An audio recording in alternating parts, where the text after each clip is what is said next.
좀 길지요. 느헤미야 1장 1절부터 11절까지 말씀인데 한 절씩 제가 한 절, 여러분이 한 절 이렇게 교독으로 읽도록 하겠습니다. 하가랴의 아들 느헤미야의 말이라.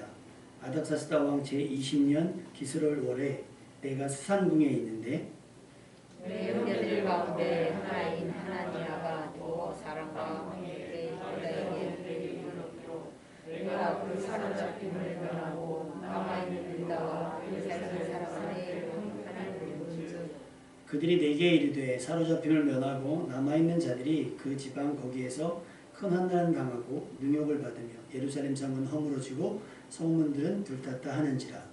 내가 이 말을 듣고 앉아서 울고 수일 동안 슬퍼하며 하늘의 하나님 앞에 금식하며 기도하여 이르되 하늘의 하나님 여호와 크고 두려우신 하나님이여 주를 사랑하고 주의 계명을 지키는 자에게 언약을 지키시며 긍휼을 베푸시는 주여 간구하나이다. 이제 종이 주의 종들인 이스라엘 자손을 위하여 주야로 기도하오며 우리 이스라엘 자손이 주께 범죄한 죄들을 자복하오니 주는 귀를 기울이시며 눈을 여시사 종의 기도를 들으시옵소서. 나와 내 아버지의 집이 범죄하여 주를 향하여 크게 악을 행하여 주께서 주의 종 모세에게 명령하신 계명과 율례와 규례를 지키지 아니하였나이다. 이때에 주께서 주의 종 모세에게 명령하여 이르시되 만일 너희가 범죄하면 내가 너희를 여러 나라 가운데서 흩을 것이 만일 내게로 돌아와 내 계명을 지켜 행하면 너희 쫓긴 자가 하늘 끝에 있을지라도 내가 거기서부터 그들을 모아 내 이름을 두려고 택한 곳에 돌아오게 하리라 하신 말씀을 이제 청하건대 기억하옵소서.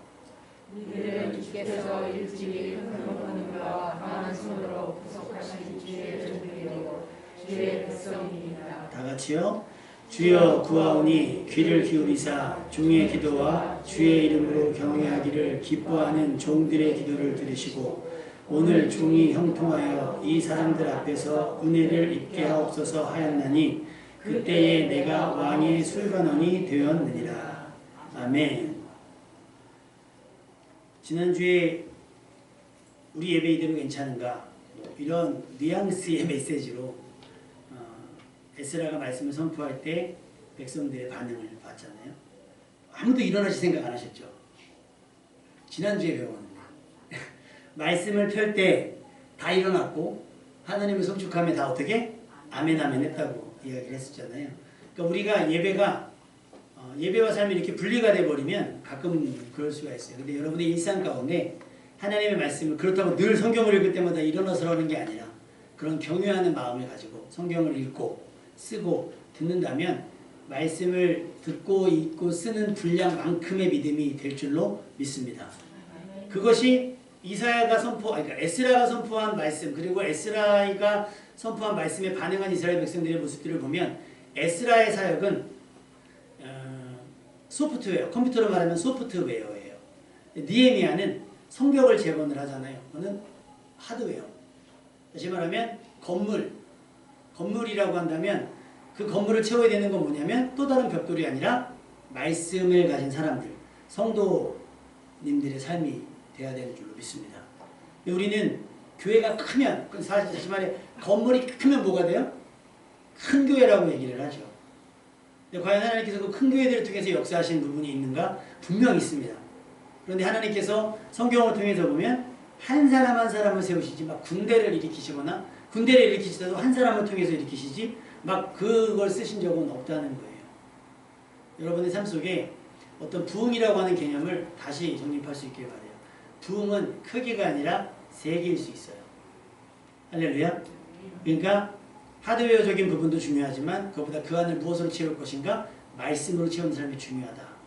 그럼에도 불구하고 또 말씀을 채우려면 뭐가 필요하다? 하드웨어적인 부분이 필요하다. 그래서 오늘 느헤미야 말씀을 통해서 함께 은혜를 나누려고 합니다. 요즘 그 예능에 보면 관찰 예능이라고 얘기하잖아요. 집집마다 카메라 설치해 놓고 이 사람이 몇 시에 일어나서 무엇을 먹고 무엇을 입고 하루 종일 뭘 하는지를 보는 거예요. 처음에는 괜찮았어요. 궁금했으니까. 연예인은 어떻게 살고 유명인들은 어떻게 사나 궁금했는데 볼 때마다 사람들이 이제 뭘 느끼기 시작하냐면 박탈감. 연예인들 아침에 일어나면 소고기 먹더라고요. 부어서. 한가하면 캠핑을 가는데 거의 우리 전셋값 되는 차를 그냥 마음껏 사가지고 가서 막 장비. 결국 뭐 그들은 그게 돈이 되니까 이제 홍보를 하니까 사람들이 처음에는 부럽다. 나도 저래봤으면 하는 어떤 부러움을 가지고 보다가 박탈감을 느끼는 거예요. 아, 저들은 우리 삶과 다르다. 그래서 안 봐요. 그래서 슈퍼맨이 돌아왔다가 한동안 인기 있었잖아요. 안 봐요. 왜냐하면 거기 아이들이 입고 먹고 쓰는 그 비용들이 우리의 월급으로는 감히 할 수 없는 부분들이 많은 거예요. 그들의 집도 마찬가지. 맨날 한강뷰 나오잖아요. 그럼 여러분 생각해 보셨어요? 왜 그 사람들이 한강뷰에 집을 막 오픈할까? 조만간 내놓을 거라서. 부동산. 그러니까 내가 살던 집이 이런 집이에요 라고 하면 가치가 올라가니까 사실상 그런 목적도 있다고 하더라고요. 그러니까 이 괴리감이 생기면 동질화가 될 수가 없는 거예요. 공감이 안 돼요. 그러니까 연예인들의 슬픔이 공감이 안 되는 거예요. 반대로 그럼 연예인들은 우리의 슬픔이 공감이 되겠어요? 안 되는 거죠. 공감이 중요합니다. 오늘 느헤미야는 그 에스라와 함께 본국으로 이스라엘로 유대 땅으로 돌아갔던 사람들의 이야기를 들어요. 그리고 그 이야기에 깊이 공감을 합니다. 그 이야기를 하려고 해요. 에스라와 동일시대의 사람이에요. 느헤미야는 이스라엘의 회복을 위해서 마음과 힘을 합친 동역자였습니다. 두 사람은 자신들의 처지보다는 나라와 민족의 상황에 더 집중을 했고 거기에 헌신을 했어요. 아마 우리나라도 독립운동을 했던 사람들이 이런 분들이었을 거예요. 자기보다는. 그래서 막 그런 뒷얘기들을 들으면 어떤 분은 맨 도박만 하고 다닌대요. 양반집인데. 밭대기 팔아서 도박판에 가고 논 팔아서 도박판에 가고 집 팔아서 도박판에 가고 그래가지고 세상 일본군들도 일본 사람들조차도 저거 막대 먹은 인간 못된 인간이라고 했대요. 나중에 알고 봤더니 겉으로 도박에 취한 사람처럼 보이고서 그 돈 팔아서 다 독립자금. 그래서 그 얘기하죠. 친일파들은 떵떵거리면서 살고 독립군들의 후손들은 월세집도 못 산다. 뭐 그런 얘기 들었죠. 왜? 그걸 다 팔아가지고 독립을 위해서 썼으니까. 그렇거든요. 그러니까 이게 누군가는 이런 삶, 쉽게 말하면 오지랖이죠. 너나 잘 먹고 잘 살지 네가 뭐 대단하다고 나라 일을 신경 써라고 얘기한다면 할 말은 없는 거예요. 사실은. 그럼에도 불구하고 그들은 부담이 되는 거죠. 우리가 알고 있는 많은 의사, 정형외과 의사, 성형외과 의사 말고 윤봉길 의사, 안중근 의사 이런 분들은 유관순 열사 뭐 이런 분들은 뭐겠어요. 자신의 하나뿐인 생명보다는 이 땅 가운데 살아갈 나의 형제, 가족, 자녀들, 친구들을 위한 삶을 위해 헌신한 거죠. 그런 헌신의 정도가 바로 이 에스라와 느헤미야에게 있었다고 봐도 될 것 같습니다. 느헤미야의 직업은 술 맡은 관원이라고 해요. 술 맡은 관원, 많이 들어보셨죠? 요셉이랑 같이 옥에 갇혔던 사람들 술 맡은 관원인데 이 뭐라 그래요? 그 술 이렇게 냄새 맡고 하는 사람 뭐라 그래요? 맛보는 사람. 소믈리에. 근데 그냥 소믈리에 술맛만 보는 게 아니라 이때는 워낙 그 암투가 심해가지고 궁궐 안에 암투가 심하니까 뭐로든 죽이려고 그래요. 그래서 음식으로 죽이려고 하면 시식시종이 있어요. 뭐냐면 왕이 음식에 오면 우리나라도 그런 거 영화에서 보셨죠? 먼저 먹어보고 아니면 은수저 같은 거나 이렇게 누워봐서 시커멓게 변하면 독이 드는 것처럼 술을 먹을 때 이 술 같은 관원이 손바닥에 술을 살짝 부어서 맛을 본대요. 독이 들었나 안 들었나를. 그러니까 거의 왕하고 어떻게 목숨을 같이 하는 사람이고 또 어느 사전에 보면 이 술 맡은 관원이 왕의 상담자 역할도 했다고 해요. 그만큼 지위가 있는 자리예요. 술 맡은 관원이. 근데 여기서 아예 자기를 소개하잖아요. 나는 그때의 뭐였다? 왕의 술관원이 되었다라고 얘기를 해요. 포로였잖아요. 포로였는데 어떻게 이렇게까지 됐을까? 그의 삶이 얼마나 성실했고 그의 삶이 얼마나 탁월했는지를 우리가 짐작해 볼 수 있을 것 같아요. 그가 어떻게 왕의 술을 맡을 관원이 될 수 있었는지는 정확하게 기록이 되어 있지 않습니다. 그러나 어찌됐건 지금 현재 그는 술 맡은 관원으로서 어디에 있느냐? 수산궁에 있어요. 그런데 그 형제라고 그러더라고요. 하나니가 몇 사람과 함께 이 에스라를 따라서 갔다가 돌아온 하나니에게 이스라엘 유대인들의 형편을 물어봅니다. 그러니까 뭐라고 대답을 하냐면 그들이 내게 이르되 사로잡힘을 면하고 남아있는 자들이 그 지방 거기에서 큰 환난을 당하고 능욕을 받고 있고 예루살렘 성벽은 허물어졌고 성문은 불탔다 라는 이야기를 합니다. 여러분 궁금해서 물을 때는요 관심이 있는 거잖아요. 관심이 있어서 물어보면 예를 들면 제가 선생님한테 지금 식사하셨어요? 라고 물어보는 건 뭐겠어요? 뭐 먹었나 궁금해서? 혹시 안 드셨으면 같이 식사하실래요? 우리 청년들한테 밥 먹었어요? 그럼 안 먹었는데 뭐 먹을까요? 물어보잖아요. 그러니까 물어보는 건 뭔가 그의 상황과 상태에 관여하기 위함인 거잖아요. 그래서 뭐 드셨어요? 저 아침도 먹고 저녁도 점심도 먹는데 아 그랬군요. 하고 지나가면 속으로 욕할 거예요. 왜 물어봐? 근데 느헤미야가 지금 그 유대인들이 예루살렘으로 돌아갔을 때 형편을 물어봐요. 이건 뭐예요? 관심이 있는 거예요. 어떻게 됐는지 궁금한 겁니다. 근데 좋은 소식이 들렸으면 좋은데 완전히 박살이 나 있죠. 아수라장이 돼 있는 거예요. 에스라가 귀환했을 때만 해도 신앙 회복이 될 줄 알았고 이스라엘이 회복될 줄 알았는데 그렇지 않고 큰 환난과 능욕까지 받고 있으며 예루살렘 성은 무너지고 성벽은 불탔다라는 얘기를 합니다. 우리가 몇 년 전에 숭례문이 불탄 적이 있잖아요. 저는 숭례문을 몇 번 본 적도 없어요. 남문이나 몇 번 봤을까?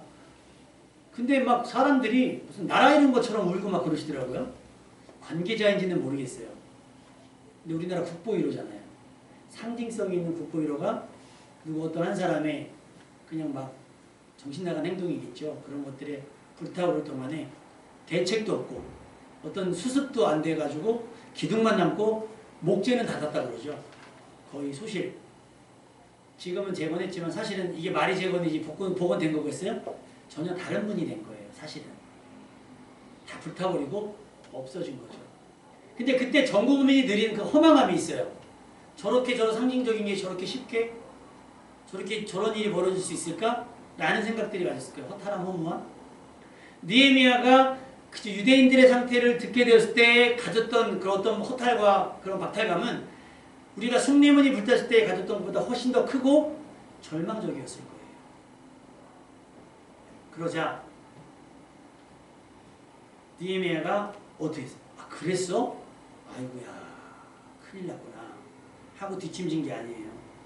우리 4절 말씀 읽어볼까요? 4절 말씀.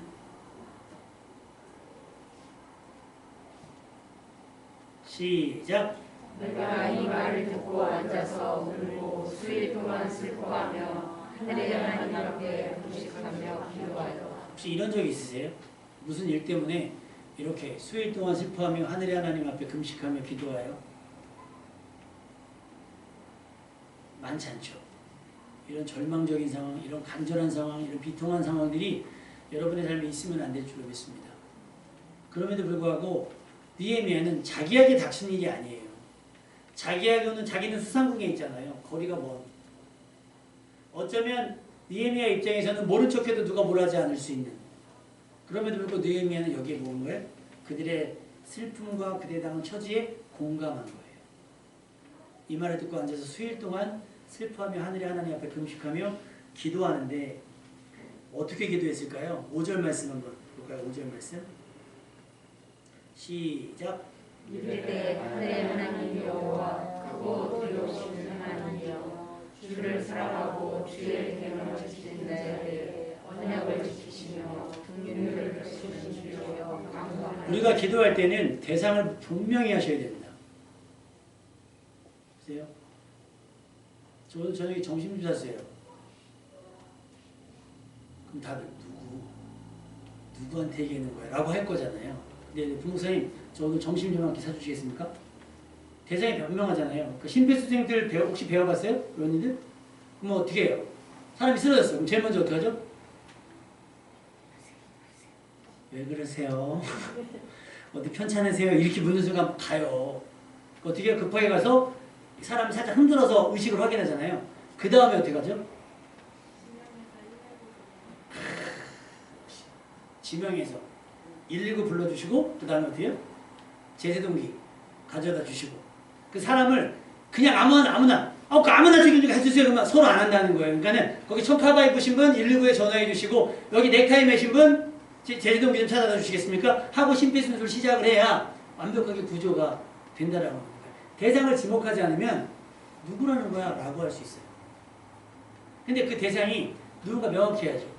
119에 전화해 주세요. 근데 초등학교 2학년한테, 근한이한테, 거기 꼬마 119에 전화해 주시고요. 더 작은 애한테, 예빈이한테, 거기 더 꼬마 가서 제세동기 갖고 오세요. 그럼 얘네가 갖고 와요? 못 갖고 와요? 못 갖고 와요. 우리가 대상을 지목할 때는 그 대상에게 그럴 만한 능력이 되는가, 이것을 감당할 수 있겠는가를 보고 지명을 해야지, 지나가는 사람, 아무 가까운 사람, 친한 사람, 부끄러워서요 해가지고 아무나 할 수 있는 건 아니에요.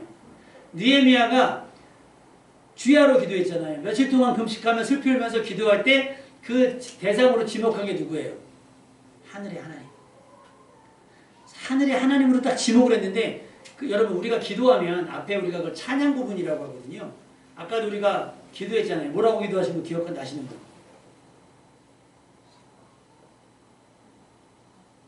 우리는 좀 전에 기도한 것도 기도를 다시 봐야 돼요? 나 속상하게. 기도문을 만들려면 저도 스트레스를 받아요. 왜냐하면 말씀을 요약했으면 좋겠다 싶어가지고 말씀의 내용을 집어넣으려니까 어려워요. 그럼 우리가 기도할 때 오프닝 하잖아요. 처음에 그냥 하나님 이름을 부르긴 해요. 이름을 부르긴 하는데 그냥 이름을 안 부르잖아요. 오늘 기도는 어떻게 했어요? 우리 모두를 사랑하시는 하나님 이렇게 한단 말이에요. 분위기가 어때요? 부드럽죠. 근데 여기는 하늘의 하나님 딱 불렀어요. 근데 그 다음에 우리가 하늘의 하나님 모든 것을 아름답게 해주시고 뭐 단풍을 물들게 하시면 이러면 분위기 좋은데, 그 다음에 뭐라고 했냐면 여호와 크고 어떤 하나님? 두려우신 하나님인 거예요. 우리 하나님의 양면성, 공의와 사랑. 공의와 사랑 이 두 가지 양면성을 가진 하나님 앞에 지금 우리는 대부분 어디다 구해요? 사랑의 하나님께 은혜와 복을 구해요. 왜? 공의 하나님 맞이하고 싶지 않아요. 왜? 우리 삶이 드러날까봐. 우리 삶의 정체가 드러날까봐 공의 하나님 안 하는 거예요. 근데 느헤미야는 지금 누구와 대면해요? 크고 두려우신 하나님. 뭐 때문에 하나님이 크고 두려워요? 말씀에 대한 태도로 우리를 판단하시는, 말씀에 대한 태도에 따라서 누구에겐 복을 주시고 누구에게는 저주에 가까운 일들이 일어나게 하시는 그 하나님께 구하는 거예요. 보세요. 두려우신 하나님이요, 주를 사랑하고 주의 계명을 지키는 자에게 언약을 지키시며 긍휼을 베푸신다고 했잖아요. 그 하나님께 간구하는데 지금 이스라엘의 상태는 긍휼과 그 언약의 말씀이 있어요, 없어요? 없는 거예요. 망했기 때문에. 그럼 뭐겠어요? 주를 덜 사랑했거나 안 사랑했거나 주의 계명을 지키지 않았거나. 사랑으로 덮을 게 있고요, 덮지 말아야 할 게 있는 거예요. 요즘 촉범 소년들 많이 있잖아요. 저희 아파트 카페에 10단지 놀이터가 찍힌 사진이 하나 올라오고, 거기에 큰 아이들이 작은 아이를 뿅망치로 때려가면서 괴롭히고 있고, 뭐 소리를 들어보니 10,000원 갖고 안 갖고 오면 20,000원이야 막 이러면서 이제 LN데 큰 애들은 아니었나 봐요. 그러니까 지금 자기가 내려갈 형편이 안 돼서 혹시 부모님들 계시면 상황을 빨리 좀 마무리해달라고. 근데 요즘 애들은 여러분 거칠잖아요. 욕도 막 해요. 근데 그렇게 가해자로 지목이 됐을 때 어떻게 해야 되겠어요? 그건 사랑으로 덮을 게 아니에요. 애가 반성할 때는 그래 너 이제 앞으로 그렇게 살지 않을 거지 하고 허물을 덮어주는 게 맞는데, 우리 애가 그럴 애가 아니에요. 성폭행 사건 보면요, 남자애들 잡아오면 다 뭐라 그러는 줄 알아요? 우리 애가 그럴 애가 아니에요. 제가 꼬리 쳤겠죠. 그래서 대구에서 일어났던 그 사건을 보면 20몇 명 막 이렇게 해가지고 성폭행이 일어났는데 다 같이 한결같이 제가 꼬리 쳤을 거예요. 여러분 이렇게 해서 애들의 인생이 변화되지 않습니다. 잘못된 것은 잘못됐다라고 마무리해야 되고요. 그거에 대해서 충분히 책임을 지는 훈련을 시켜야 애들이 잘못한 걸 알아요. 수요예배 드리고 여기 있는데 운동했던 애들이 우르르 막 나오는데 문이 열려있고 막 이제 예빈이가 탁구를 치고 있었어요. 목사님하고 예배 끝나고. 그랬더니 궁금했나 보죠. 이렇게 쳐다보다가 헤이 브로 그러고 가는 거예요. 제가 이렇게 나왔거든요. 뭐라고? 내가 그랬더니 깜짝 놀래가지고 도망가는데 희주? 주일학교 다녔던 애가 희주라고 희주가 큰 애죠? 걔가 중학교 1학년 됐대요. 등치도 이만하고 살이 쏙 빠졌어요. 걔가 지나가면서 보는 거예요. 심지어 예전에는요, 저희가 붙여놓은 거 다 찢어놓고 가고 그랬었어요. 애들이. 걔네들이 한 건지 모르겠으나. 그리고 막 일부러 교회 앞에 쓰레기 놓고 가고 버리고 가고, 그 꽂아놓은 거 있잖아요. 제가 막 좀 포스터 만들어 거기다가 막 빵 봉지 집어넣고 가고 막 이랬단 말이에요. 그럼 그거 어떻게 해요? 목사니까, 교회니까. 아, 그럴 수 있지. 그러면요, 빵 봉지가 아니라 이제 껌이 날아올 수도 있어요. 아닌 건 아니라고 얘기하는 게 공입니다. 특히 내가 사랑하는 이의 잘못은 용인될 게 아니에요. 용인하거나 덮고 넘어갈 게 아닌 거예요. 지금 우리가 왜 이 시대가 불공정하다고 생각을 해요? 가진 자들의 죄는 덮고 없는 자들은 들추잖아요. 라면 한 봉지 훔쳤더니 징역을 2년 떼지고 마약을 갖고 왔는데 집행유예가 나요. 원래 마약 범죄는 집행유예가 없다는 건데. 근데 마약 범죄 쉬쉬쉬쉬 하다 보니까 지금 어떻게 됐어요? 나라가 마약으로 난리가 났잖아요. 자기 사람이니까. 어우, 높은 사람이 누구니까. 덮어주니까 이런 법을 안 무서워하는 거예요. 하나님은요, 우리가 오해하시면 안 되게 하나님은 사랑의 하나님이시기도 해요. 반드시 회개한 사람의 죄는 다시 묻지 않으실 거예요. 그런데 회개 없는 삶은 단호하세요. 죄의 삭은 사망인 거예요. 그러니 느헤미야가 진단할 때도 그런 거예요. 주의를 사랑하고 주의 계명을 지키는 자에게는 언약을 지키신다고 하셨고 긍휼을 베푸신다고 하셨던 주님 강구합니다. 그리고 나서 6절 같이 읽어볼까요? 6절 시작. 이제 종이 주의 종들인 이스라엘 자손을 위하여 주야로 기도하오며 우리 이스라엘 자손이 주께 범죄한 죄들을 자복하오니 주는 귀를 기울이시며 눈을 여시사 종의 귀를 들으시옵소서. 나와 내 아버지의 집이 범죄하여 7절에 보면 주를 향하여 크게 악을 행하여 주께서 주의 종 모세에게 명령하신 계명과 율례와 규례를 지키지 아니하였다라고 시인하잖아요. 지금 저들이 당하는 일들은 뭐 때문이다? 말씀에 대한 태도 때문이다. 그러니까 우리 삶에 어렵고 복잡한 일들이 생기잖아요. 그럼 제일 먼저 하는 거 하나님 나한테 왜 그래요가 아니라 하나님 제가 잘못했습니다. 시인해야 돼요. 근데 느헤미야가 시인한 것 중에서 우리가 배워야 될 부분이 6절의 부분에 있어요. 나와 아버지의 집이 어떻게? 범죄했다. 우리가 대부분 누군가를 중보할 때는요. 나는 빼고 해요. 저 사람들이 저랬지만 하나님 저들의 허물을 덮어달라고 얘기를 해요. 나는 마치 그들의 문제와 상관이 없는 것처럼 그들에게 일어날 일들과 상관이 없는 것처럼 따로 분리하는데 느헤미야는 어떻게 해요? 나를 포함시키잖아요. 나와 내 아버지의 집이 범죄했다. 그 결과가 저렇다. 범죄한 죄들을 자복하고 주는 귀를 기울이시고 눈을 여시사 종의 기도를 제발 들어달라고 느헤미야가 기도하고 있습니다. 우리가 배워야 될 게 바로 이런 부분인 거예요. 건강. 저들의 상황은 야 네가 게을러서 그렇지, 네가 안 배워서 그렇지, 네가 못해서 그렇지 하고 많이 해요. 어서 많이 본 장면 아니에요? 네가 당하는 일 우리 하나님이 잘못했기 때문이냐? 네가 잘못했기 때문이겠지? 요배 친구들이 그랬어요. 초주고민한 자식도 잃고 재산도 잃고 몸 상태도 완전히 망가뜨려져서 거의 그냥 시체와 다름이 없는 욥을 보고 하는 얘기가 뭐예요? 잘 생각해봐. 죄 있을 거야. 그때 필요한 건 뭐겠어요? 힘들지. 기도해줄게. 같이 기도하자. 이게 맞지? 잘 생각해봐. 너 회개하지 않은 거 있는 거 아니야? 아니다. 나는 회개할 게 없어. 네가 내 삶을 알잖아. 야 그럼 우리 하나님이 잘못했다는 얘기야? 그건 하나님의 의로움을 드러내는 게 아니에요. 여러분의 삶에서 문제점을 지적하라고 말씀을 주신 게 아니에요. 그 문제는 누굴 봐요? 내 문제를 보라고 말씀하신 거예요. 그러면 우리는 뭐예요? 하나님 아버지의 마음으로 저를 봅니다. 예수님께서 오셔서 어떻게 했어요? 들쳤어요? 가룟유다 보고서 들쳤어요? 안타까워하셨어요. 우리가 누군가에 대해서 가져야 될 태도가 바로 그런 거예요. 안타까워. 공감해요. 그러니까 아브라함의 기도가 소돔과 고모라를 위한 기도를 우리가 배웠잖아요. 근데 아브라함이 소돔과 고모라를 기도했지만 느헤미야처럼 하진 않았어요. 분리했잖아요. 아 거기 의인 있지 않아요. 만약에 아브라함이 더 적극적이었다면 어떻게 해요? 하나님 내가 거기 가도 심판하시겠어요? 라고 아브라함이 갔어야 맞지. 어떻게 보면. 그렇지 않아요? 내가 가서 막아서는 게 맞지. 나는 여기서 강 건너 불구경하듯이 아 그래도 거기 좀 믿음의 사람 있지 않을까요? 의인 있어도 멸망하시겠습니까? 라고 등등히 하는 얘기는 조금 아쉬운 부분이 있어요. 느헤미야에 비교하면. 여러분의 삶이 주변 누군가의 불행과 주변 누군가의 어려움 속에서 혹시 아브라함의 정도의 간섭, 그 중보라면 이제는 그 범위를 더 넓히고 조금 더 뭐랄까요? 더 강화시키셔서 그들의 삶이 꼭 나의 삶인 것처럼, 그들의 실패가 꼭 나의 실패인 것처럼 공감하면서 그들을 위해 기도할 수 있는 여러분 되시기를 주님의 이름으로 부탁을 드립니다. 안 그러면 할 수가 없어요. 나와요. 물에 빠진 사람한테 나와요 그러면 나와요?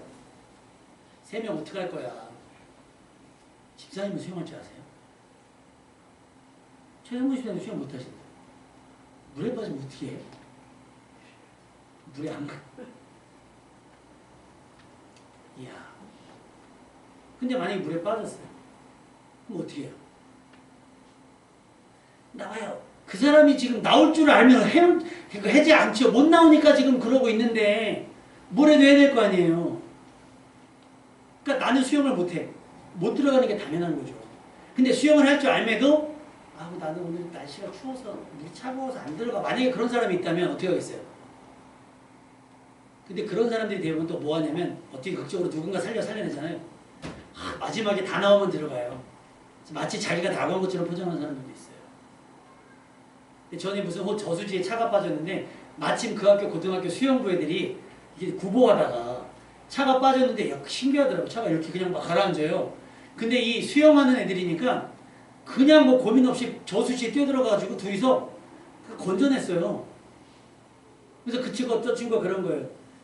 그래 수영을 배운 게 이렇게 보람된 적이 없었다고 인터뷰를 했더라고요. 뭐 세계 기록을 세우지 않았어도 그 사람 평생에 내가 수영을 전문적으로 배웠다는 거가 자랑스럽고 후회되지 않을 그 타이밍 아니겠습니까?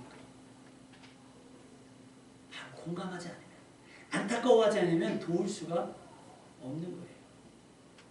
전에 저희가 필리핀이 그 다리 절단된 아이 그 편지가 왔다 그랬잖아요. 사실 저희 교회가 형편이랑 처지가 넉넉하지 않아서 못 도와드렸어요. 근데 사실은 처지와 형편이 안 돼서 못 도와줬다기보다는 덜 아픈 거예요. 덜 아픈 거예요. 만약에 아팠다면 개인적으로라도 했겠죠. 좀 더 이렇게 조범하면서 했을 거예요. 덜 공감된 거예요. 왜? 우리는 바다 건너 있기 때문에. 그리고 그 아이를 직접 보지 않았기 때문에. 근데 그 선교사님은 지금 그 현지에서 그 아이를 매일같이 케어하고 있기 때문에 안타까움이 부모 마음인 거예요. 이 차이가 있는 거죠. 그러니까 못했다고 해서 누굴 원망하거나 저 사람을 비난하자는 게 아니라 내가 그런 상황 속에서 나는 할 수 있는가, 느헤미야처럼 할 수 있는가를 한번 고민해보자는 거예요. 내 가족들조차도 마찬가지인 거예요. 내 가족들에 대한 태도도 이래야 되는 거예요. 이 사람이 완악한 것이 아니라 나 때문에 완악해진 것은 아닌가. 이 사람이 점점 교회를 싫어하고 내 주변 사람들이 나 때문에 교회를 싫어하는 것이 이 사람들이 우리가 흔히 말하는 그 사람들이 완악함이 이렇게 얘기하는데 그게 아니라 나 때문에 그런 것은 아닌가라고 고민해보자는 거예요. 그들의 불신앙에도 이런 표현이 좀 그렇지만 공감? 분명히 이유가 있을 거란 말이에요. 그러면 우리의 온유함이 녹일 수 있어요. 강압은 왜 바람이랑 해랑 내기하잖아요.